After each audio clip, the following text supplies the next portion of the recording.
હાસોટ તાલુકાના ખરેજ ગામ ખાતે બિરલા કંપની પાસે સરકારી નહેર ઉપર પાકું કોન્ક્રીટનું કામ કરી પાર્કિંગ બનાવી રૂપિયા વસૂલાત કરવામાં આવતા હતા. તેની પહેલી ફરિયાદને લઈને આજે તંત્ર દ્વારા તેના દબાણો દૂર કરવામાં આવ્યા હતા.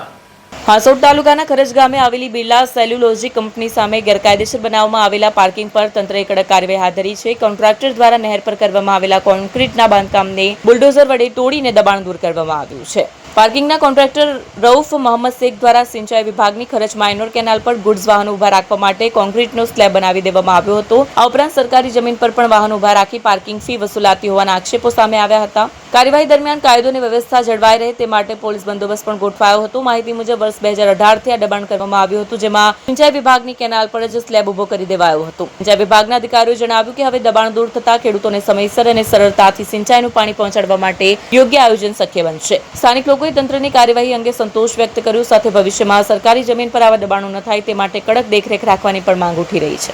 મારું નામ રઉફ મોહમ્મદ શેખ છે. મોજે ખરચની 203 સર્વે નંબરવાળી જમીન મેં વેચાણ દસ્તાવેજથી 2008માં રાખેલ હતી.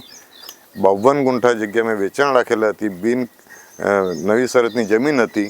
નવી શરતની જમીન પછી કલેક્ટર સાહેબમાં આપણે 11 લાખ રૂપિયા પ્રીમિયમ ભરેલું છે. એને કરાવેલી છે જગ્યા. નગર નિયોજનમાં નકશા પાસ કરાવેલા છે.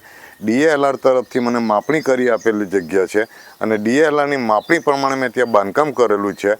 અને બાંધકામ કર્યા પછી આજે રાજકીય કિન્નાખોરી રાખીને નેર ખાતાવાળાએ મને ખોટી રીતે નોટિસ આપેલી તોડવા માટેની. એ નોટિસની સામે હું કોર્ટમાં ગયો છું.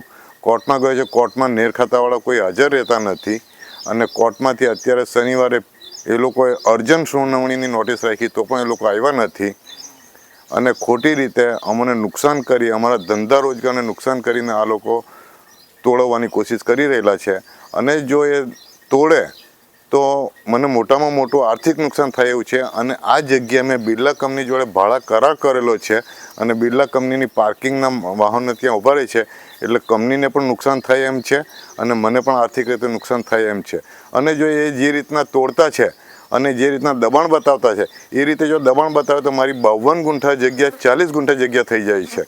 અને એને કરેલી જગ્યા મારી છે. એને કરેલી જગ્યાની અંદર આ લોકો ખોટી રીતે અમને માનસિક ટોર્ચર કરીને આર્થિક રીતે પડી ભાંગવા માટે આ ધંધા કરી રહેલા છે અને રાજકીય દબાણથી કરી રહેલા છે.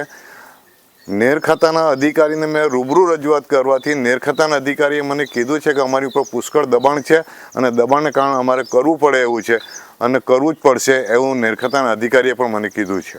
તમારી શું તૈયારી છે હવે મારે હાઈકોર્ટમાં જવાની તૈયારી છે. હાઈકોર્ટ સિવાય બીજો કોઈ રસ્તો નથી કેમ કે અહીંયા અંકલેશ્વર સેશન કોર્ટની અંદર અમે જે દાવો દાખલ કરેલો છે મને એક માંગેલો છે ત્યાં તો એ લોકો હાજર જ નથી રહેતા એટલે અમારે હવે હાઈકોર્ટમાં જવાની તૈયારી છે. મારું નામ KM ગાવિત, નાયબ કાર્યપાલિકા સિસોદર પેટા વિભાગ કોસંબા. ને અરજી હતી ને મામલતદાર અને પોલીસ ઇન્સ્પેક્ટર સાહેબની અને કાર્યપાલક ઇજનેરની હાજરીમાં દબાણ દૂર કરવાની કાર્યવાહી. કયા પ્રકારનું દબાણ કરવામાં આવ્યું? કોન્ક્રીટ રોડનું દબાણ કરવામાં